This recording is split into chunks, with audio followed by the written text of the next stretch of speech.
Hey, what's up, guys? This one's going to take a little bit longer, but here's a devotional. Merry Christmas, by the way.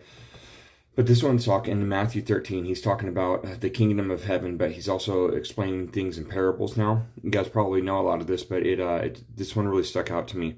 But he's talking about the weeds that were planted in with the wheat, and then the separation of those. But this is on 41, so it says 13:41. The Son of Man will send his angels, and they will remove from his kingdom everything that causes sin and all who do evil.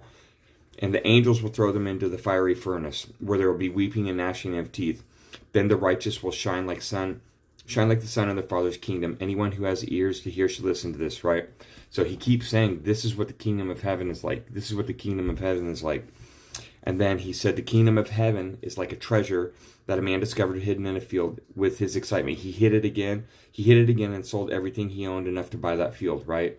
It's valuable. But the other thing too here is that there's judgment. So the kingdom of it's valuable. There's judgment. And then in this commentary here, it says the kingdom of heaven is more valuable than anything else we can have, and a person must be willing to give up everything they have to obtain it. The man who discovered the treasure hidden in the field stumbled upon it by accident, but he knew its value when he found it.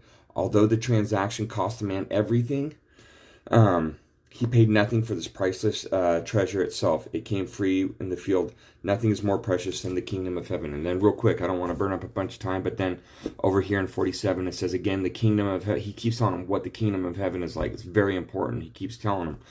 Again, the kingdom of heaven is like a fishing net that was thrown into the water and caught fish of every kind. When the net was full, they dragged it onto the shore and they sorted out all the fish into crates, threw the bad ones away, right? Sifting it out again. That is the way it'll be at the end of the world.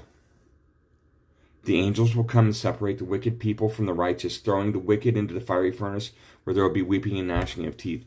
Do you understand these things? He said. Yes, they do.